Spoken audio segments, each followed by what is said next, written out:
Punjabi radio USA ਸੁਣ ਰਹੇ ਸਾਰੇ ਸਰੋਤਿਆਂ ਨੂੰ ਪਿਆਰ ਸਤਿਕਾਰ ਸਹਿਤ ਨਿੱਕੀ ਜਿਹੀ ਸਤਿ ਸ੍ਰੀ ਅਕਾਲ। ਸਭ ਨੂੰ ਜੀ ਨੂੰ ਆਖਦੇ ਹਾਂ। ਸੁੱਤ ਪ੍ਰੋਗਰਾਮ ਦੇ ਵਿੱਚ ਆਪ ਸਭ ਦਾ ਨਿੱਘਾ ਸਵਾਗਤ ਹੈ। ਪ੍ਰੋਗਰਾਮ ਲੈ ਕੇ ਹਾਜ਼ਰ ਹੋ ਚੁੱਕੇ ਹਾਂ ਜੀ। ਇਸ ਮੌਕੇ ਅਪਡੇਟ ਅਮਰੀਕਾ ਸ਼ਾਮ ਦਾ ਬੁਲੇਟਿਨ ਹਰਜੋਤ ਸਿੰਘ ਜੀ ਨੂੰ ਸਵਾਗਤ ਹੈ। ਸਤਿ ਸ੍ਰੀ ਅਕਾਲ। ਸਤਿ ਸ਼੍ਰੀ ਅਕਾਲ, ਧੰਨਵਾਦ ਜੀ ਆਇਆਂ ਨੂੰ। ਪੰਜਾਬੀ ਰੇਡੀਓ USA ਦੇ ਜਿੰਨੇ ਵੀ ਸਰੋਤੇ ਸਾਡੇ ਸਾਰੇ ਹੀ AM ਸਟੇਸ਼ਨ FM ਸਟੇਸ਼ਨ ਘਰਾਂ ਦੇ ਵਿੱਚ ਰੇਡੀਓ ਸੈਟਸ ਦੇ ਉੱਤੇ ਟੈਲੀਫੋਨ ਦੇ ਰਾਹੀਂ ਫੇਸਬੁੱਕ YouTube 'ਤੇ ਲਾਈਵ ਦੇਖ ਰਹੇ ਹੋ ਸੁਣ ਰਹੇ ਹੋ ਸਾਰਿਆਂ ਨੂੰ ਜੀ ਆਇਆਂ ਨੂੰ ਅਤੇ ਬਹੁਤ ਹੀ ਪਿਆਰ ਅਤੇ ਸਤਿਕਾਰ ਭਰੀ ਸਤਿ ਸ਼੍ਰੀ ਅਕਾਲ ਸਰੋਤਿਓ। ਅੱਜ ਸਤੰਬਰ ਦੀ 18 ਤਰੀਕ ਆ, ਦਿਨ ਸ਼ੁੱਕਰਵਾਰ ਆ, ਅਤੇ ਤੁਹਾਡੇ ਲਈ ਸ਼ਾਮ ਦਾ ਅਪਡੇਟ ਅਮਰੀਕਾ ਪ੍ਰੋਗਰਾਮ ਲੈ ਕੇ ਹਾਜ਼ਰ ਹੋਏ ਹਾਂ। ਪ੍ਰੋਗਰਾਮ ਸ਼ੁਰੂ ਕਰਨ ਤੋਂ ਪਹਿਲਾਂ ਸਾਡੇ ਅੱਜ ਦੇ ਸਪਾਂਸਰਸ ਉਹਨਾਂ ਦਾ ਧੰਨਵਾਦ। ਖਾਲਸਾ ਇੰਸ਼ੋਰੈਂਸ ਏਜੰਸੀ, ਜਿਨ੍ਹਾਂ ਦੇ ਕੋਲੋਂ ਤੁਸੀਂ ਹਰ ਇੱਕ ਤਰੀਕੇ ਦੀ ਇੰਸ਼ੋਰੈਂਸ ਕਰਵਾ ਸਕਦੇ ਹੋ। ਇੰਸ਼ੋਰੈਂਸ ਬਾਰੇ ਪਤਾ ਕਰਨ ਲਈ ਕਾਲ 408 272 2500 4082722500। ਨਾਲ ਹੀ Amarjit Singh Fresno, Rajpal Singh, Kulwant Singh Brar Bakersfield, Avtar Singh Manzil Clovis, Manjit Singh Fremont, Makhan Singh Mann Wisconsin, Rajinder Singh Chauhan Bakersfield, Amandeep Singh Brar Virginia, Pawan Singh, Gaurav Singh Sohta, Darshan Singh Kang Yuba City, Major Singh Sidhu Bakersfield, Jagtar Singh, Gulzar Singh Aulakh trucking Fresno, Jasbir Singh Fontana, Darshan Singh Kang Yuba City, Balwinder Singh Goldie trucking Greenwood. ਇਹਨਾਂ ਸਾਰਿਆਂ ਦਾ ਧੰਨਵਾਦ। ਜੇਕਰ ਤੁਸੀਂ ਜਾਂ ਕੋਈ ਹੋਰ ਕਾਰੋਬਾਰ ਇਸ ਪ੍ਰੋਗਰਾਮ ਨੂੰ ਸਪਾਂਸਰ ਕਰਨਾ ਚਾਹੁੰਦੇ ਹੋ, ਸੰਪਰਕ ਕਰ ਸਕਦੇ ਹੋ ਨੰਬਰ 408 722 7698 ਦੇ ਉੱਤੇ। ਜੀ ਅੱਜ ਦੀਆਂ ਖਬਰਾਂ ਵੱਲ ਆਈਏ। ਸਭ ਤੋਂ ਪਹਿਲੀ ਖਬਰ ਇਹ ਆ ਰਹੀ ਆ ਵੀ US ਦੇ ਸੁਪਰੀਮ ਕੋਰਟ ਦੇ ਜਸਟਿਸ ਰੂਥ ਵੈਡਰ ਗਿੰਗਸਬਰਗ ਜਿਹੜੀ ਆ ਉਹਨਾਂ ਦੀ ਅੱਜ ਮੌਤ ਹੋ ਗਈ ਆ। ਜਸਟਿਸ ਰੂਥ 87 ਸਾਲਾਂ ਦੇ ਸੀ ਅਤੇ ਇਹ ਬਹੁਤ ਹੀ ਪ੍ਰੋਮੀਨੈਂਟ ਫਿਗਰ ਖਾਸ ਕਰਕੇ ਵਿਮਨ ਰਾਈਟਸ ਦੇ ਸੰਬੰਧ ਦੇ ਵਿੱਚ ਗਿਣੇ ਜਾਂਦੇ ਸੀ ਅਤੇ ਕਾਫੀ ਲੰਮੇ ਸਮੇਂ ਤੋਂ US ਸੁਪਰੀਮ ਕੋਰਟ ਦੇ ਜਸਟਿਸ ਚੱਲੇ ਆਉਂਦੇ ਸੀ। ਪਿਛਲੇ ਕੁਝ ਕੁ ਸਾਲਾਂ ਤੋਂ ਉਹਨਾਂ ਨੂੰ ਕਾਫੀ ਜਿਹੜੀਆਂ ਬਿਮਾਰੀਆਂ ਲੱਗੀਆਂ ਹੋਈਆਂ ਸੀਆਂ, ਪਰ ਫਿਰ ਵੀ ਵਾਰ-ਵਾਰ ਉਹ ਠੀਕ ਹੋ ਕੇ ਆਪਣੀਆਂ ਜਿਹੜੀਆਂ ਸੇਵਾਵਾਂ ਆ ਉਹ ਪ੍ਰਦਾਨ ਕਰਦੇ ਰਹੇ। ਜੀ ਬਿਲਕੁਲ। ਪਿਛਲੇ ਕੁਛ ਸਮਿਆਂ ਦੇ ਵਿੱਚ ਇਹਨਾਂ ਨੂੰ ਪੈਂਕਰੀਅਸ ਦਾ ਜਿਹੜਾ ਕੈਂਸਰ ਆ ਉਸ ਤੋਂ ਇਹ ਪੀੜਤ ਸੀਗੇ। ਕਾਫੀ ਵਾਰੀ ਇਹਨਾਂ ਦੀਆਂ ਜਿਹੜੀਆਂ ਸਰਜਰੀਜ਼ ਵਗੈਰਾ ਵੀ ਜਿਹੜੀਆਂ ਹੋਈਆਂ ਅਤੇ ਉਸੇ ਚੀਜ਼ ਦੇ ਚੱਲਦਿਆਂ ਜਿਹੜਾ ਆ ਇਹ ਇਹਨਾਂ ਦੀ ਜਿਹੜੀ ਆ ਉਹ ਦੇਹਾਂਤ ਹੋ ਗਿਆ ਆ। ਸੋ ਲੰਮੇ ਸਮੇਂ ਤੋਂ ਇਹ ਬਤੌਰ ਐਜ਼ ਏ ਵੂਮਨ ਜਿਹੜੇ ਆ ਇਹ ਪਹਿਲਿਆਂ ਦੇ ਵਿੱਚੋਂ ਸੀਗੇ, ਜਿਹੜੇ ਫਸਟ ਵੂਮਨਸ ਦੇ ਵਿੱਚੋਂ ਸੀਗੇ ਜਿਨ੍ਹਾਂ ਨੇ ਸੁਪਰੀਮ ਕੋਰਟ ਦੇ ਜਸਟਿਸ ਦੇ ਅਹੁਦੇ ਦੇ ਉੱਤੇ ਜਿਹੜਾ ਉਹ ਪਹੁੰਚੇ ਸੀ। ਉਹਨਾਂ ਨੂੰ ਜਿਹੜਾ ਉਹ ਨੋਮੀਨੇਟ ਕੀਤਾ ਗਿਆ ਸੀਗਾ। ਡਿਪਰੈਸ਼ਨ ਐਰਾ ਤੋਂ ਜਿਹੜਾ ਇਹ ਜਨਮ ਸੀਗਾ ਇਹਨਾਂ ਦਾ ਉਸ ਟਾਈਮ ਦੇ ਉੱਤੇ, ਅਤੇ ਤੁਸੀਂ ਦੇਖੋ ਵੀ ਉਸ ਟਾਈਮ ਦੇ ਵਿੱਚ ਇਹਨਾਂ ਨੇ ਵਧੀਆ ਅਕੈਡਮਿਕ ਪ੍ਰਦਰਸ਼ਨ ਕਰਦੇ ਹੋਏ ਅਤੇ ਇੱਕ ਆਈਕੋਨਿਕ ਫਿਗਰ ਜਿਹੜੇ ਆ ਉਹ ਬਣੇ ਸੀਗੇ। ਅਖੀਰਲੇ ਆਪਾਂ ਹਰਜੋਤ ਸਿੰਘ ਜੀ ਈਵਨ ਕਈ ਵਾਰੀ ਆਪਾਂ ਖਬਰਾਂ ਸਾਂਝੀਆਂ ਕੀਤੀਆਂ ਵੀ ਇਹ ਕਈ ਵਾਰੀ ਹਸਪਤਾਲ ਦੇ ਵਿੱਚੋਂ ਵੀ ਇਹਨਾਂ ਨੇ ਜਿਹੜੇ ਓਰਲ ਆਰਗੂਮੈਂਟਸ ਸੀਗੇ ਉਸ ਨੂੰ ਉਹਨਾਂ ਨੇ ਸੁਣਿਆ ਸੀਗਾ। ਇਹਨਾਂ ਦੇ ਬਾਰੇ ਕਿਉਂਕਿ ਕਾਫੀ ਲਿਬਰਲ ਜਿਹੜੇ ਜਸਟਿਸ ਆ ਉਹ ਗਿਣੇ ਜਾਂਦੇ ਸੀਗੇ ਅਤੇ ਕਹਿ ਸਕਦੇ ਹਾਂ ਵੀ ਸੁਪਰੀਮ ਕੋਰਟ ਦੇ ਇਤਿਹਾਸ ਦੇ ਵਿੱਚ ਇਹ ਇੱਕ ਕਾਫੀ ਜਿਹੜਾ ਕਹਿ ਲਓ ਵੀ ਚਮਕਦਾ ਸਿਤਾਰਾ, ਚਮਕਦਾ ਨਾਮ ਜਿਹੜਾ ਆ ਉਹ ਗਿਣਿਆ ਜਾਵੇਗਾ ਜੇ ਖਾਸ ਕਰਕੇ ਆਪਾਂ ਦੇਖਿਆ ਜਾਵੇ ਔਰਤਾਂ ਨੂੰ ਲੈ ਕੇ ਜਾਂ ਜਿਹੜੇ ਲਿਬਰਲਜ਼ ਹੈਗੇ ਆ ਉਹਨਾਂ ਦੀਆਂ ਨਜ਼ਰਾਂ ਦੇ ਵਿੱਚ। ਵੈਸੇ ਵੀ ਇਹਨਾਂ ਦੀ ਕਾਰਜਕਾਰੀ ਜਿਹੜੀ ਕਾਫੀ ਚੰਗੀ ਜਿਹੜੀ ਉਹ ਰਹੀ ਸੀ।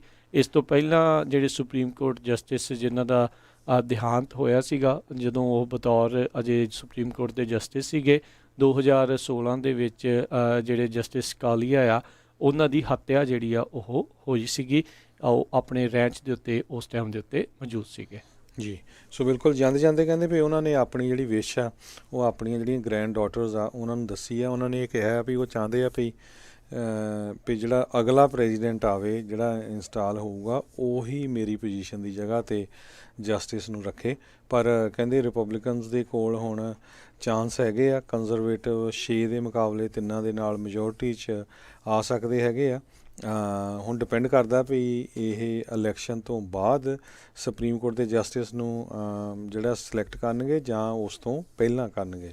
ਕਾਫੀ ਘੱਟ ਚਾਂਸ ਨੇ ਹਰਜੋਤ ਸਿੰਘ ਜੀ। ਪਹਿਲੋਂ ਸਭ ਨੂੰ ਯਾਦ ਹੋਣਾ ਜਦੋਂ ਜਿਹੜੇ ਸਕਾਲੀਆ ਉਹਨਾਂ ਦੀ ਹੱਤਿਆ ਹੋਈ ਸੀਗੀ ਤਾਂ ਉਸ ਤੋਂ ਬਾਅਦ ਦੇ ਵਿੱਚ ਜਦੋਂ ਉਸ ਟਾਈਮ ਦੇ ਉੱਤੇ ਪ੍ਰੈਜ਼ੀਡੈਂਟ ਓਬਾਮਾ ਨੇ ਕੋਸ਼ਿਸ਼ ਕੀਤੀ ਸੀ ਅਤੇ ਉਸ ਟਾਈਮ ਦੇ ਉੱਤੇ ਮਿਚ ਮਕੌਨਲ ਜਿਹੜੇ ਮੈਜੋਰਟੀ ਲੀਡਰ ਸੀਗੇ ਉਹਨਾਂ ਨੇ ਇਹ ਵਾਸਤਾ ਪਾਇਆ ਸੀਗਾ ਵੀ ਕਿਉਂਕਿ ਇਹ ਇਲੈਕਸ਼ਨ ਈਅਰ ਆ, ਸੋ ਇਸ ਦੇ ਵਿੱਚ ਸੁਪਰੀਮ ਕੋਰਟ ਜਸਟਿਸ ਜਿਹੜੇ ਆ ਉਸ ਦੀ ਸੁਣਵਾਈ ਜਿਹੜੀ ਆ ਨੋਮੀਨੇਸ਼ਨ ਆ ਉਹ ਨਹੀਂ ਹੋ ਸਕਦੀ। ਉਹਨਾਂ ਨੇ ਨੋਮੀਨੇਟ ਵੀ ਕੀਤਾ ਸੀ, ਪਰ ਸੈਨੇਟ ਦੇ ਵਿੱਚ ਉਹਨਾਂ ਨੇ ਉਸ ਨੋਮੀਨੇਸ਼ਨ ਦੇ ਉੱਤੇ ਵੋਟ ਕਰਨ ਤੋਂ ਹੀ ਜਿਹੜਾ ਆ ਉਹ ਇਨਕਾਰ ਕਰ ਦਿੱਤਾ ਸੀਗਾ। ਹੁਣ 2 ਮਹੀਨੇ ਤੋਂ ਘੱਟ, 50 ਦਿਨਾਂ ਤੋਂ ਵੀ ਘੱਟ ਦਾ ਸਮਾਂ ਰਹਿ ਗਿਆ ਇਲੈਕਸ਼ਨ ਦੇ ਵਿੱਚ।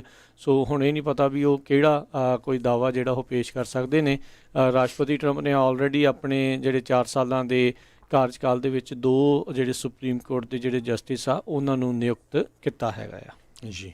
ਸੋ ਬਿਲਕੁਲ ਇਸ ਤੋਂ ਅਗਲੀ ਖਬਰ ਵੱਲ ਚੱਲੀਏ ਜਿਹੜੀ ਟਿਕਟੋਕ ਨੂੰ ਲੈ ਕੇ ਆ। ਸਵੇਰੇ ਵੀ ਆਪਾਂ ਖਬਰ ਸਾਂਝੀ ਕੀਤੀ ਸੀ ਵੀ US ਨੇ ਆਲਰੇਡੀ ਜਿਹੜਾ ਆ ਇਸ ਐਤਵਾਰ ਤੋਂ ਟਿਕਟੋਕ ਤੇ ਜਿਹੜਾ WeChat ਦੀ ਐਪਸ ਆ ਉਹਨਾਂ ਨੂੰ ਡਾਊਨਲੋਡ ਕਰਨ ਦੇ ਉੱਤੇ ਪਾਬੰਦੀ ਲਾ ਦਿੱਤੀ ਆ ਤੇ ਨਵੰਬਰ 12 ਡੇਟ ਇਹਨੀ ਰੱਖ ਦਿੱਤੀ ਆ ਵੀ ਜੇ ਡੀਲ ਨਾ ਬਣੀ ਤੇ ਨਵੰਬਰ 12 ਤੋਂ ਜਿਹੜਾ ਆ ਟਿਕਟੋਕ ਨੂੰ USA ਦੇ ਵਿੱਚ ਬੰਦ ਕਰ ਦਿੱਤਾ ਜਾਊਗਾ ਜੀ। ਸੋ ਕਾਫੀ ਜਿਹੜਾ ਇਹ ਲੈ ਕੇ ਚੱਲ ਰਿਹਾ ਆ, ਪਰ ਅਜੇ ਕਿਸੇ ਪਾਸੇ ਵੀ ਜਿਹੜਾ ਤਨ ਪੱਤਣ ਆ ਉਹ ਗੱਲ ਲੱਗਦੀ ਨਜ਼ਰ ਨਹੀਂ ਆਉਂਦੀ। ਔਰੇਕਲ ਤੇ ਜਿਹੜਾ ਹਰਜੋਤ ਸਿੰਘ ਜੀ ਵਾਲਮਾਰਟ ਆ ਇਸ ਟਾਈਮ ਕਹਿੰਦੇ ਵੀ ਗੱਲਾਂ ਬਾਤਾਂ ਦੇ ਵਿੱਚ ਹੈਗੇ ਨੇ, ਜਿਸ ਦੇ ਵਿੱਚ ਜਿਹੜਾ ਉਹ ਕਿਹਾ ਜਾ ਰਿਹਾ ਹੈ ਵੀ ਸ਼ਾਇਦ ਵੀ ਉਹਨਾਂ ਦੀ ਡੀਲ ਜਿਹੜੀ ਉਹ ਬਣ ਸਕਦੀ ਆ। ਪਰ ਹਾਲ ਦੀ ਘੜੀ ਜਿਹੜੇ ਕਹਿ ਲਓ ਵੀ ਰਾਸ਼ਟਰਪਤੀ ਜਾਂ ਟਰੰਪ ਐਡਮਿਨਿਸਟ੍ਰੇਸ਼ਨ ਦਾ ਉਹਨਾਂ ਨੂੰ ਥਾਪੜਾ ਜਿਹੜਾ ਆ ਉਹ ਨਹੀਂ ਮਿਲਿਆ ਹੈਗਾ। ਉੱਧਰ ਅੱਜ ਜਿਹੜਾ ਹਰਜੋਤ ਸਿੰਘ ਜੀ CDC ਨੇ ਇੱਕ ਆਪਣੀ ਕੰਟਰੋਵਰਸ਼ੀਅਲ ਗਾਈਡੈਂਸ ਹੈਗੀ ਵਿਵਾਦਤ ਜਿਹੜੀ ਆ ਉਸ ਨੂੰ ਉਹਨਾਂ ਨੇ ਰਿਵਰਸ ਕੀਤਾ ਆ। ਇੱਕ ਟਾਈਮ ਦੇ ਉੱਤੇ ਇਹਨਾਂ ਨੇ ਇਹ ਕਹਿਣਾ ਜਿਹੜਾ ਉਹ ਸ਼ੁਰੂ ਕਰ ਦਿੱਤਾ ਸੀਗਾ ਵੀ ਜਿਹੜਾ ਏਸਿਮਟੋਮੈਟਿਕ ਹੈਗਾ ਆ ਵੀ ਜਿਸ ਨੂੰ ਲੱਛਣਹੀਣ ਆ, ਲੱਛਣ ਨਹੀਂ ਹੈਗੇ ਅਤੇ ਜੇ ਉਹ ਕਿਸੇ ਦੇ ਕੰਟੈਕਟ ਦੇ ਵਿੱਚ ਆਇਆ ਜਿਸ ਨੂੰ COVID-19 ਪੋਜ਼ੀਟਿਵ ਸੀਗਾ ਉਸ ਨੂੰ ਜਿਹੜੇ ਉਹ ਕਰਾਉਣ ਦੀ ਜ਼ਰੂਰਤ ਨਹੀਂ ਆ। ਪਰ ਹੁਣ ਉਹਨਾਂ ਨੇ ਦੁਬਾਰਾ ਇਹ ਕਹਿਣਾ ਸ਼ੁਰੂ ਕੀਤਾ ਆ ਵੀ ਸਾਰਿਆਂ ਨੂੰ ਟੈਸਟ ਕਰਾਉਣਾ ਚਾਹੀਦਾ ਵੀ ਜਿਹੜਾ ਵੀ ਕੋਈ COVID-19 ਦੇ ਕੰਟੈਕਟ ਦੇ ਵਿੱਚ ਆਇਆ ਆ। So Center for Disease Control and Prevention ਆ ਉਹਨਾਂ ਨੇ ਇਹ ਹੁਣ ਫੈਸਲਾ ਲਿਆ ਆ। ਆਪਾਂ ਦੇਖ ਰਹੇ ਹਾਂ ਵੀ ਪਿਛਲੇ 2-3 ਦਿਨਾਂ ਤੋਂ CDC ਤੇ ਰਾਸ਼ਟਰਪਤੀ ਟਰੰਪ ਦੇ ਦਰਮਿਆਨ ਜਿਹੜਾ ਤਕਰਾਰ ਆ ਉਹ ਥੋੜ੍ਹਾ ਵਧਿਆ ਆ।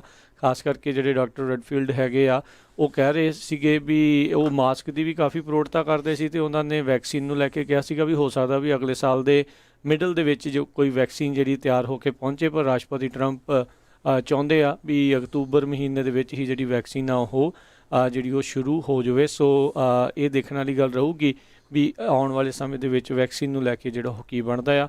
ਆਲਰੇਡੀ ਅਮਰੀਕਾ ਦੇ ਵਿੱਚ 1,94,000 ਤਕਰੀਬਨ ਜਿਹੜੇ ਲੋਕ ਨੇ COVID-19 ਦੇ ਕਰਕੇ ਉਸ ਦੇ ਕਰਕੇ ਹੋਈਆਂ ਜਿਹੜੀਆਂ ਕੰਪਲੀਕੇਸ਼ਨਸ ਦੇ ਕਰਕੇ ਜਿਹੜੇ ਉਹ ਮਰ ਚੁੱਕੇ ਨੇ ਤੇ 6.6 ਮਿਲੀਅਨ ਤੋਂ ਵੱਧ ਕੇਸਿਸ ਜਿਹੜੇ ਆ US ਦੇ ਵਿੱਚ ਰਿਪੋਰਟ ਹੋਏ ਨੇ ਜੀ। ਇਸ ਵਾਰ US ਦੀਆਂ ਜਿਹੜੀਆਂ ਇਲੈਕਸ਼ਨਸ ਆ ਉਹ ਕਾਊਂਟ ਕਰਨ ਦੇ ਵਿੱਚ ਲੱਗਦਾ ਵੀ ਕਾਫੀ ਲੰਮਾ ਸਮਾਂ ਲੱਗ ਜਾਊਗਾ।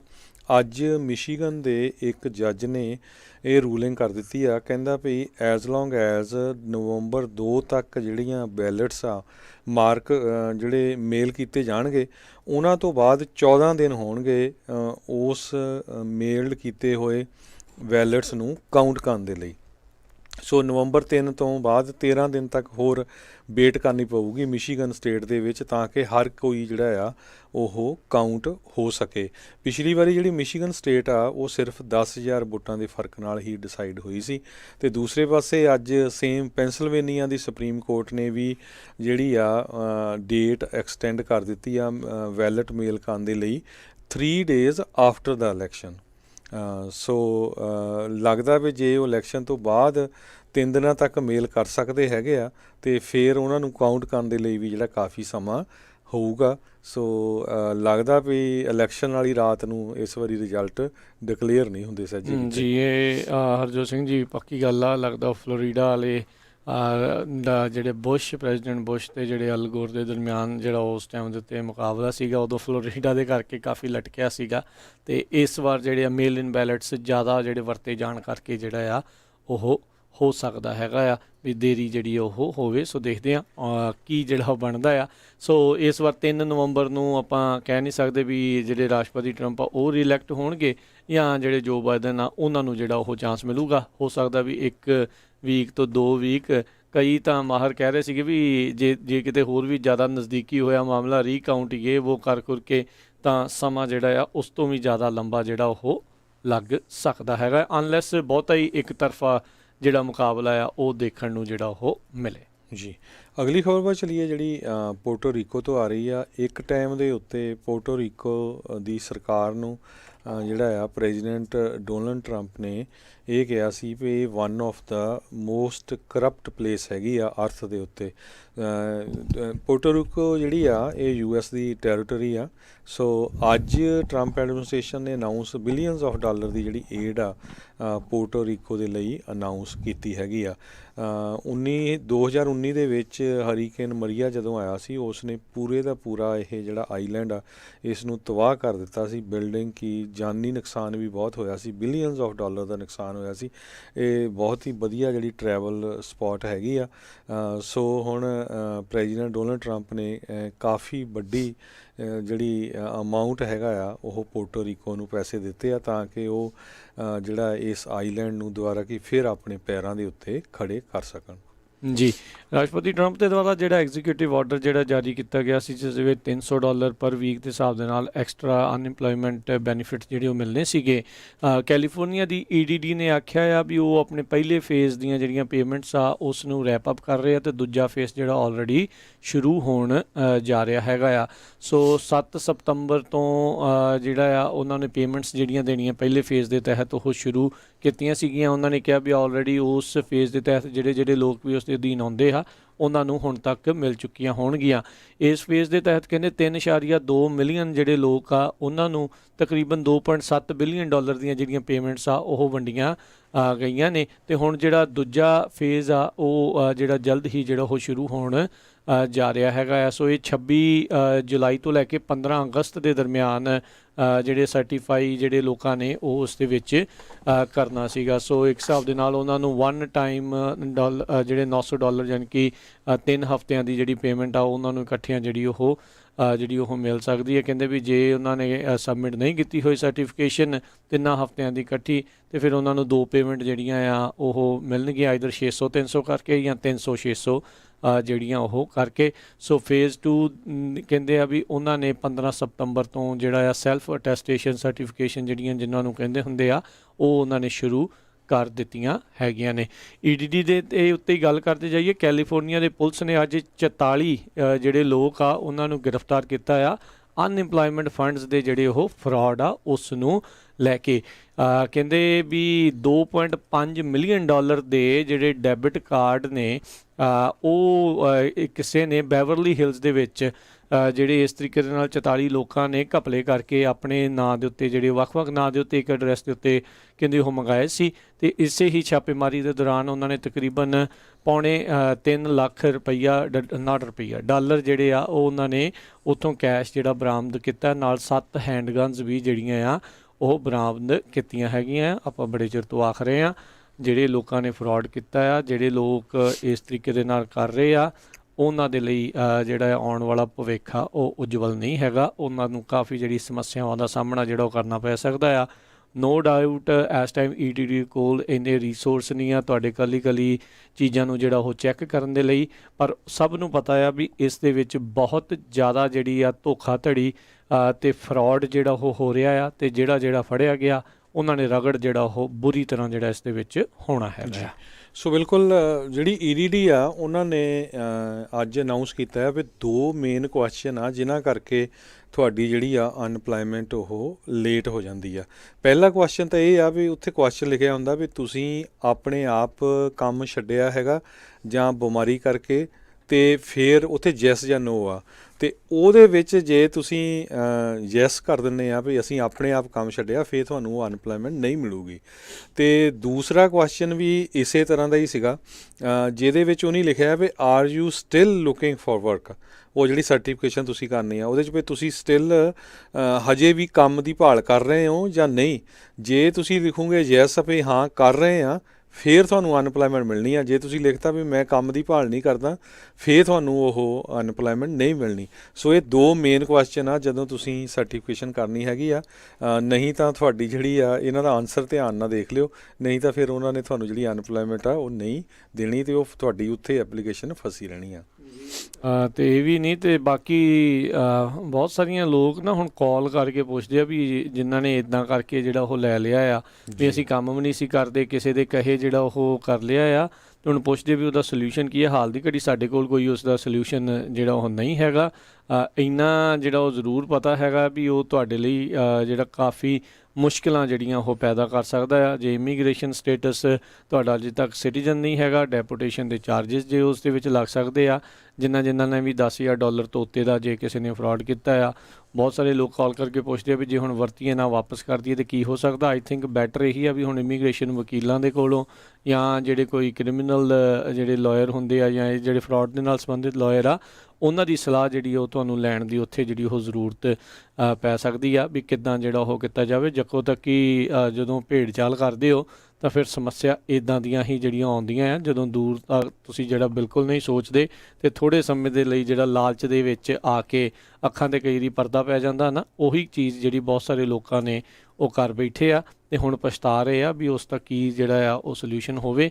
ਅਜੇ ਵੀ ਡੁੱਲੇ ਬੇਰਾਂ ਦਾ ਵਿਗੜਿਆ ਨਹੀਂ ਹੈ। ਟਰਾਈ ਕਰੋ, ਪੁੱਛ ਲਓ ਕਿਸੇ ਵਕੀਲਾਂ ਨੂੰ ਜਿਹੜਾ ਕਾਲ ਕਰਕੇ ਵੀ ਇਸ ਮਾਮਲੇ ਦੇ ਵਿੱਚ ਹੁਣ ਤੁਸੀਂ ਕੀ ਕਰ ਸਕਦੇ ਆ। ਜੀ ਸੋ ਬਿਲਕੁਲ ਬਹੁਤ ਸਾਰੇ ਸਰੋਤੇ ਇਹ ਵੀ ਸੋਚਦੇ ਹੋਊਗੇ ਵੀ ਭਾਈ ਸ਼ਾਇਦ ਇਹ ਜਿਹੜੇ ਆ ਸਿਟੀਜ਼ਨ ਨਹੀਂ ਹੈਗੇ, ਉਹਨਾਂ ਦੇ ਲਈ ਜਿਹੜਾ ਆ ਆਪਾਂ ਕਹਿ ਰਹੇ ਹੈਗੇ ਆ ਵੀ ਸਿਟੀਜ਼ਨ ਨੂੰ ਤਾਂ ਕੋਈ ਪ੍ਰੋਬਲਮ ਨਹੀਂ, ਉਹਨਾਂ ਨੂੰ ਵੀ ਪ੍ਰੋਬਲਮ ਆ। ਜਾਂ ਦੇਖੋ ਜੇ ਕਹਿੰਦੇ ਭਈ ਤੁਸੀਂ EDD ਨਾਲ, ਕੈਲੀਫੋਰਨੀਆ ਅਨਪਲਾਇਮੈਂਟ ਇੰਸ਼ੋਰੈਂਸ ਡਿਪਾਰਟਮੈਂਟ ਦੇ ਨਾਲ $950 ਦਾ ਜਿਹੜਾ ਫਰਾਡ ਕਰਦੇ ਆ ਤੇ ਤੁਹਾਨੂੰ ਜਿਹੜੀ ਆ 6 ਮੰਥ ਦੀ ਜਿਹੜੀ ਆ ਸਜ਼ਾ ਹੋ ਸਕਦੀ ਆ ਤੇ $1,000 ਦਾ ਫਾਈਨ ਹੋ ਸਕਦਾ ਹੈਗਾ ਤੇ ਮਿਸਡਮੀਨਰ ਜਿਹੜਾ ਆ ਚਾਰजेस ਲਾਏ ਜਾ ਸਕਦੇ ਆ।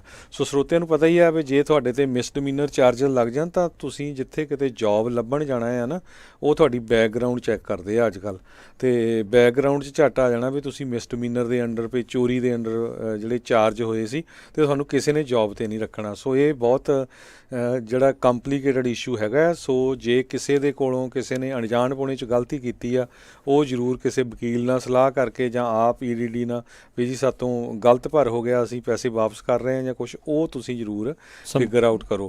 ਕਿਉਂਕਿ ਜਿਹੜਾ ਜੇ ਬਚੇ ਰਹੋ ਪਰ ਜਿੱਦਣ ਆਡਿਟ ਹੋ ਗਏ ਪਤਾ ਕੋਈ ਨਹੀਂ। ਸੋ ਗਲਤ ਕੰਮ ਦਾ ਕੋਈ ਫਾਇਦਾ ਨਹੀਂ ਹੈ, ਨਹੀਂ ਤਾਂ ਸਾਰੀ ਜ਼ਿੰਦਗੀ ਮਿਸਡਮੀਨਰ ਚਾਰजेस ਜਿਹੜੇ ਆ ਤੁਹਾਡੇ ਰੈਕਡ 'ਤੇ ਸ਼ੋ ਹੁੰਦੇ ਰਹਿਣੇ ਹੈਗੇ ਆ। ਤੇ ਚਾਹੇ ਤੁਸੀਂ ਸਿਟੀਜ਼ਨ ਆ, ਚਾਹੇ ਗ੍ਰੀਨ ਕਾਰਡ ਆ, ਚਾਹੇ ਕੁਛ ਵੀ ਹੈਗੇ ਆ। ਜੇ ਸਿਟੀਜ਼ਨ ਨਹੀਂ ਫਿਰ ਤਾਂ ਇਮੀਗ੍ਰੇਸ਼ਨ ਦੀ ਬਹੁਤ ਵੱਡੀ ਜਿਹੜੀ ਪ੍ਰੋਬਲਮ ਹੈਗੀ ਆ। ਜੀ ਬਿਲਕੁਲ। ਤੇ ਹਰਜੋਤ ਸਿੰਘ ਜੀ, ਸਮਾਂ ਵੀ ਆਪਣੇ ਅੱਜ ਦੇ ਪ੍ਰੋਗਰਾਮ ਦਾ ਜਿਹੜਾ ਉਹ ਸਮਾਪਤੀ ਦੇ ਵੱਲ ਨੂੰ ਆ, ਪਰ ਇੱਕ ਮਾੜੀ ਘਟਨਾ ਜਿਹੜੀ ਉਹ ਵਾਪਰੀ ਹੈਗੀ ਹੈ ਟਰੱਕਿੰਗ ਦੇ ਨਾਲ, ਜਿਹੜੀ ਉਹ ਸੰਬੰਧਿਤ ਆ ਸੈਂਟਾਨੈਲਾ ਦੇ ਨਾਲ ਜਿਹੜੀ ਉਹ ਜੁੜੀ ਹੋਈ ਆ, ਜਿੱਥੇ ਇੱਕ ਜਿਹੜਾ ਸਿੱਖ ਆ ਪੰਜਾਬੀ ਆ, ਉਸ ਨੂੰ ਕਥਿਤ ਮਰਡਰ ਚਾਰजेस ਦੇ ਉੱਤੇ ਜਿਹੜਾ ਉਹਨਾਂ ਨੇ ਹਿਰਾਸਤ ਦੇ ਵਿੱਚ ਜਿਹੜਾ ਉਹ ਲਿਆ ਹੈਗਾ। ਮਰਸਡ ਸ਼ੈਰਿਫ ਜਿਹੜੇ ਡਿਪਾਰਟਮੈਂਟ ਆ ਉਹਨਾਂ ਨੇ ਇਹ ਜਿਹੜਾ ਉਹ ਆਖਿਆ ਜਾ ਰਿਹਾ ਸੀਗਾ। ਜਿਹੜੀ ਵੀਡੀਓ ਵੀ ਉੱਥੋਂ ਦੀ ਬਹੁਤ ਜ਼ਿਆਦਾ ਇਸ ਟਾਈਮ ਵਾਇਰਲ ਜਿਹੜੀ ਹੋਈ ਆ ਵੀ ਦੋ ਜਣਿਆਂ ਦੀ ਆਪਸ ਦੇ ਵਿੱਚ ਲੜਾਈ ਦੇ ਵਿੱਚ ਇਸ ਦੇ ਦੁਆਰਾ, ਇਹ ਅੰਮ੍ਰਿਤਧਾਰੀ ਸੀਗਾ, ਵੀ ਇਸ ਨੇ ਜਿਹੜਾ ਆਪਣਾ ਗਾਤਰੇ ਆ ਉਹ ਕੱਢ ਕੇ ਉਸ ਦੇ ਨਾਲ ਜਿਹੜਾ ਹਮਲਾ ਕੀਤਾ ਦੂਜੇ ਦੇ ਉੱਤੇ, ਜਿਸ ਤੋਂ ਬਾਅਦ ਦੇ ਵਿੱਚ ਜਿਹੜਾ ਸ਼ੈਰਿਫ ਡਿਪਾਰਟਮੈਂਟ ਜਿਹੜੀ ਉੱਥੇ ਪਹੁੰਚੀ ਆ ਤੇ ਉਹਨਾਂ ਨੇ ਉਸ ਨੂੰ ਬਾਅਦ ਦੇ ਵਿੱਚ ਗ੍ਰਿਫਤਾਰ ਜਿਹੜਾ ਉਹ ਕੀਤਾ ਆ। ਸੋ ਇਹ ਹੁਣ ਮਸਲਾ ਕਿਉਂ ਵਾਪਰਿਆ, ਕਿੱਦਾਂ ਵਾਪਰਿਆ, ਉਸ ਦੇ ਬਾਰੇ ਤਾਂ ਅਜੇ ਜਿਹੜਾ ਉਹ ਨਹੀਂ ਪਤਾ, ਪਰ ਇੱਦਾਂ ਜਿਹੜਾ ਸੈਂਟਾਨੈਲਾ ਗੈਸ ਸਟੇਸ਼ਨ ਦੇ ਉੱਤੇ ਜਿਹੜਾ ਇਹ ਵਾਪਰਿਆ ਆ, ਇਹ ਬਹੁਤ ਹੀ ਦੁਖਦਾਈ ਆ, ਮਾੜੀ ਗੱਲ ਆ। ਸਿੱਖ ਥਾਂ ਦੇ ਉੱਤੇ ਚੰਗੇ ਕਾਰਜ ਕਰਦੇ ਆ, ਉਹਨਾਂ ਨੂੰ ਦੁਨੀਆ ਤੱਕ ਪਹੁੰਚਾਉਣਾ ਜਿਹੜਾ ਉਹ ਬਹੁਤ ਪੁਸ਼ ਕਰਨਾ ਪੈਂਦਾ, ਪਰ ਜਦੋਂ ਇੱਦਾਂ ਦੀ ਮਾੜੀ ਘਟਨਾ ਵਾਪਰਦੀ ਆ ਤਾਂ ਉਹ ਦੂਰ ਦਰਾਡੇ ਬੜੀ ਤੇਜ਼ੀ ਦੇ ਨਾਲ ਜਿਹੜੀ ਆ ਜੰਗਲ ਦੇ ਵਿੱਚ ਅੱਗ ਵਾਂਗੂ ਜਿਹੜੀ ਉਹ ਫੈਲਦੀ ਹੈਗੀ ਆ। ਸੋ ਇਹ ਬਹੁਤ ਹੀ ਮੰਦਭਾਗੀ ਮਾੜੀ ਘਟਨਾ ਜਿਹੜੀ ਇਹ ਵਾਪਰੀ ਆ। ਮਸਲਾ ਕੋਈ ਵੀ ਜਿਹੜਾ ਉਹ ਬਣਿਆ ਹੋਵੇ, ਕਿਸੇ ਦੀ ਜਾਨ ਜਿਹੜੀ ਲੈਣ ਦੀ ਕੋਸ਼ਿਸ਼ ਕਰਨੀ ਉਹ ਹਮੇਸ਼ਾ ਹੀ ਮਾੜੀ ਚੀਜ਼ ਆ, ਉਹ ਜਿਹੜੀ ਗਲਤ ਆ ਤੇ ਹੁਣ ਉਸ ਦਾ ਖਾਮਿਆਜ਼ਾ ਜਿਹੜਾ ਆ ਉਸ ਨੂੰ ਜਿਹੜਾ ਉਹ ਭੁਗਤਣਾ ਪੈਣਾ ਆ। ਜੀ ਸੋ ਬਿਲਕੁਲ ਜਿਹੜੀ ਇਹ ਬੜੀ ਮਾੜੀ ਗੱਲ ਆ। ਜਿੰਨੇ ਵੀ ਸਾਡੇ ਸਰੋਤੇ ਸੁਣ ਰਹੇ ਆ, ਇਹਨਾਂ ਨੂੰ ਪਤਾ ਨਹੀਂ, ਬਹੁਤ ਸਾਰੇ ਲੋਕਾਂ ਨੂੰ ਵੀ ਵੱਖ-ਵੱਖ ਸਟੇਟਾਂ ਦੇ ਵਿੱਚ ਕਿਸ ਤਰ੍ਹਾਂ ਸਿੱਖਾਂ ਨੇ ਬਹੁਤ ਲੰਮੀਆਂ ਲੜਾਈਆਂ ਲੜੀਆਂ ਆ ਕਿਰਪਾਨ ਪਾਉਣ ਦੀਆਂ, ਆਪਣੀਆਂ ਕਿਰਪਾਨ ਦੀ ਇਜਾਜ਼ਤ ਲੈਣ ਦੀਆਂ। ਅਤੇ ਜੇ ਆਪਾਂ ਇਸ ਤਰ੍ਹਾਂ ਕਰਦੇ ਹਾਂ ਤਾਂ ਇਹ ਬਹੁਤ ਮਾੜੀ ਗੱਲ ਹੈਗੀ ਆ। ਸਿਰਫ ਟਰੱਕ ਪਾਰਕ ਕਰਨ ਤੋਂ ਹੀ ਜਾਂ ਲੜਾਈ ਹੋ ਗੈਸ ਜਾਣੀ, ਪਾਉਣ ਦੇ ਗੈਸ ਤੋਂ ਲੈ ਪਾਉਣ ਕੇ ਤੋਂ ਹੀ ਇਹ ਕਿੱਡੀ ਆਖਿਆ ਮਾੜੀ। ਜਾ ਰਿਹਾ ਆ ਜੀ ਜੀ। ਵੀ ਇਦਾਂ ਇਹਦੇ ਸੋ ਕਰਕੇ ਹਜੇ ਹੋਈ ਆ। ਡਿਟੇਲ 'ਚ ਨਹੀਂ ਸਾਨੂੰ ਕੋਈ ਇਨਫੋਰਮੇਸ਼ਨ ਵੀ ਕਿਹਦਾ ਫਾਲਟ ਸੀ, ਕੀ ਹੈਗਾ, ਕਿੱਦਾਂ ਆ, ਪਰ ਜਿੰਨੀ ਕੁ ਇਨਫੋਰਮੇਸ਼ਨ ਜਿਹੜੀ ਆ ਮਰਸਡ ਕਾਉਂਟੀ ਦੀ ਜਿਹੜੀ ਪੁਲਿਸ ਡਿਪਾਰਟਮੈਂਟ ਨੇ, ਜਿਹੜੇ ਉੱਥੇ ਦੇ ਸ਼ੈਰਿਫ ਆ, ਉਹਨਾਂ ਨੇ ਇਹ ਜਿਹੜੀ ਰਿਪੋਰਟ ਫਾਈਲ ਕੀਤੀ ਆ, ਉਹ ਪੜ੍ਹ ਕੇ ਆਪਾਂ ਤੁਹਾਡੇ ਨਾਲ ਸਾਂਝੀ ਕੀਤੀ ਹੈਗੀ ਆ। ਕੁਲਦੀਪ ਸੰਧੂ ਜਿਹੜਾ ਇਹਨਾਂ ਦਾ ਜਿਹੜਾ ਉਹ ਨਾਮ ਦੱਸਿਆ ਜਾ ਰਿਹਾ ਹੈ, ਜਿਨ੍ਹਾਂ ਨੂੰ ਪੁਲਿਸ ਨੇ ਗ੍ਰਿਫਤਾਰ ਕੀਤਾ ਹੈ, ਉਹਨਾਂ ਨੇ ਆਪਣੀ ਜਿਹੜੀ ਫੇਸਬੁੱਕ ਪੋਸਟ ਦੇ ਵਿੱਚ ਲਿਖਿਆ ਆ ਵੀ ਸੈਰੀਮੋਨੀਅਲ ਨਾਈਫ ਜਿਹੜੀ ਉਸਨੇ ਕੱਢ ਕੇ ਤੇ ਵਿਕਟਮ ਜਿਹੜਾ ਪੀੜਤ ਆ ਉਸ ਨੂੰ ਸਟੈਬ ਕੀਤਾ। ਹਰਜੋਤ ਸਿੰਘ ਜੀ, ਗੱਲਬਾਤ ਦੇ ਵਿੱਚ ਗਲਤੀ ਕਿਸੇ ਦੀ ਵੀ ਜਿਹੜੀ ਉਹ ਹੋਈ ਹੋਵੇ, ਜੇ ਇਸ ਦੇ ਦੁਆਰਾ ਪਹਿਲੋਂ ਵਾਰ ਕੀਤਾ ਗਿਆ ਹੋਇਆ ਬਗੈਰ ਰਕਸਾਏ ਤੋਂ, ਤਾਂ ਇਹ ਕਹਿ ਲਓ ਵੀ ਕਾਫੀ ਜਿਹੜਾ ਇਸ ਟਾਈਮ ਮਾੜੇ ਹਾਲਾਤ ਭਵਿੱਖ ਦੇ ਲਈ ਤੇ ਜਿਹੜੇ ਬਹੁਤ ਮਾੜੇ ਜਿਹੜੇ ਹਾਲਾਤ ਆ ਅਟੈਂਪਟਡ ਹੋਮਿਸਾਈਡ ਦੇ ਕਰਕੇ ਕਹਿੰਦੇ ਆ। ਇਹ ਉਹਨਾਂ ਨੇ ਲਿਖਿਆ ਹੈ, ਮਰਸਡ ਕਾਉਂਟੀ ਸ਼ੈਰਿਫ ਨੇ ਵੀ suspect arrested for attempted homicide after argument over parking at truck stop. ਦੇਖੋ ਕੀ ਹੈਗੀ ਗੱਲ ਆ ਉੱਥੇ, ਘਰੇ ਲੜੇ ਹੋਵੋ ਤੇ ਆ ਕੇ ਗੁੱਸਾ ਇਦਾਂ ਕਰੋ ਤੇ ਫਿਰ ਤੁਸੀਂ ਦੇਖੋ ਵੀ ਆਪ ਤਾਂ ਆਪਣਾ ਤੁਸੀਂ ਭਵਿੱਖ ਖਰਾਬ ਕਰ ਰਹੇ ਹੋ, ਪੂਰੀ ਕਮਿਊਨਿਟੀ ਦਾ ਜਿਹੜਾ ਨਾਮ ਆ ਉਹ ਨਾਲ ਦੇ ਨਾਲ ਜਿਹੜਾ ਉਹ ਪੂਰਾ ਬਦਨਾਮ ਇਸ ਦੇ ਵਿੱਚ ਉਹ ਹੁੰਦਾ ਆ। ਤੇ ਕਹਿੰਦੇ ਪੀੜਤ ਨੂੰ ਹੈਲੀਕਾਪਟਰ ਦੇ ਨਾਲ ਜਿਹੜਾ ਆ ਉਹ ਲੈ ਕੇ ਜਾਣਾ ਪਿਆ, ਉਹਨੂੰ ਜਿਹੜਾ ਫਲਾਈ ਇਨ ਕਰਨਾ ਪਿਆ ਸੀਗਾ, ਉਸ ਦੇ ਹੁਣ ਇਸ ਟਾਈਮ ਜ਼ੇਰੇ ਇਲਾਜ ਜਿਹੜਾ ਉਹ ਦੱਸਿਆ ਜਾ ਰਿਹਾ। ਖੂਨ ਨਾਲ ਲੱਥਪੱਥ ਦੱਸਿਆ ਜਾਂਦਾ ਸੀ ਕੁਲਦੀਪ ਸੰਧੂ, ਜਿਸ ਟਾਈਮ ਦੇ ਉੱਤੇ ਪੁਲਿਸ ਨੇ ਡੈਪਟੀਜ਼ ਨੇ ਜਿਹੜਾ ਉਸ ਨੂੰ ਹਿਰਾਸਤ ਦੇ ਵਿੱਚ ਲਿਆ ਹੈਗਾ। ਸੋ ਬਿਲਕੁਲ ਆਪਾਂ ਇਹ ਜਿਹੜੀ ਘਟਨਾ ਹੋਈ ਹੈ ਇਹਦੀ ਜਿਹੜੀ ਨਿੰਦਾ ਕਰਦੇ ਹਾਂ, ਇਹ ਬਹੁਤ ਮਾੜੀ ਗੱਲ ਆ, ਕਮਿਊਨਿਟੀ ਦੇ ਲਈ ਮਾੜੀ ਗੱਲ ਹੈਗੀ ਆ। ਸੋ ਸਾਡਾ ਸਮਾਂ ਵੀ ਜਿਹੜਾ ਸਮਾਪਤੀ ਵਾਲਾ, ਡਾਓ ਜੋਨ ਇੰਡਸਟਰੀ ਦੀ ਗੱਲ ਕਰਦੇ ਜਾਈਏ ਸਟਾਕ ਮਾਰਕੀਟ ਦੀ, ਅੱਜ ਡਾਓ ਜੋਨ 244.56 ਡਾਊਨ ਗਿਆ, ਨੈਸਡੈਕ 117 ਪੁਆਇੰਟ ਡਾਊਨ ਗਿਆ, S&P ਜਿਹੜਾ ਆ 37.54 ਡਾਊਨ ਗਿਆ ਹੈਗਾ। ਸੋਨੇ ਦੀ ਕੀਮਤ $1957 ਪ੍ਰਤੀ ਆਉਂਸ ਜਿਹੜੀ ਉਹ ਰਹੀ ਆ। ਤੇ ਇੱਕ US ਡਾਲਰ ਦੀ ਕੀਮਤ ਜੇ ਕੈਨੇਡੀਅਨ ਡਾਲਰ ਦੇ ਮੁਤਾਬਕ ਦੱਸਦੇ ਜਾਈਏ, $1 32 ਸੈਂਟ ਦੇ ਕਰੀਬ ਰਹੀ ਆ। ਤੇ ਇੱਕ US ਡਾਲਰ ਦੀ ਕੀਮਤ ਜੇ ਦੱਸਦੇ ਜਾਈਏ ਤੇ $73.53 ਰਹੀ ਆ। ਜੀ, ਇੱਥੇ ਸਾਡਾ ਅੱਜ ਦਾ ਪ੍ਰੋਗਰਾਮ ਸਮਾਪਤ। ਮਿਲਦੇ ਹਾਂ ਅਗਲੀ ਵਾਰ ਤੱਕ ਲਈ ਮੇਰੇ ਵੱਲੋਂ ਤੁਹਾਨੂੰ ਸਾਰਿਆਂ ਨੂੰ ਪਿਆਰ ਸਤਿਕਾਰ ਸਹਿਤ ਨਿੱਘੀ ਜਿਹੀ ਸਤਿ ਸ੍ਰੀ ਅਕਾਲ। ਸੁਣਦੇ ਰਹੋ ਪੰਜਾਬੀ ਰੇਡੀਓ USA।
ਆਪ ਸਭ ਨੂੰ ਬੜੇ ਦੁਖੀ ਹਿਰਦੇ ਨਾਲ ਸੂਚਿਤ ਕੀਤਾ ਜਾਂਦਾ ਹੈ ਕਿ ਫਰੈਜ਼ਨੋ ਨਿਵਾਸੀ ਸੁਖਵਿੰਦਰ ਸਿੰਘ ਟਵਾਣਾ ਪੁੱਤਰ ਅਜੀਤ ਸਿੰਘ ਟਵਾਣਾ, ਜਿਨ੍ਹਾਂ ਦਾ ਪਿਛਲਾ ਪਿੰਡ ਰਹੀਮਪੁਰ ਜ਼ਿਲ੍ਹਾ ਜਲੰਧਰ ਸੀ, ਪਿਛਲੇ ਦਿਨੀ ਸੜਕ ਹਾਦਸੇ ਦੇ ਵਿੱਚ ਅਕਾਲ ਚਲਾਣਾ ਕਰ ਗਏ। ਉਹਨਾਂ ਦੀ ਦੇਹ ਦਾ ਅੰਤਿਮ ਸੰਸਕਾਰ 19 ਸਤੰਬਰ ਦਿਨ ਸ਼ਨੀਚਰਵਾਰ ਨੂੰ ਸ਼ਾਂਤ ਭਵਨ ਫਰੈਜ਼ਨੋ ਵਿਖੇ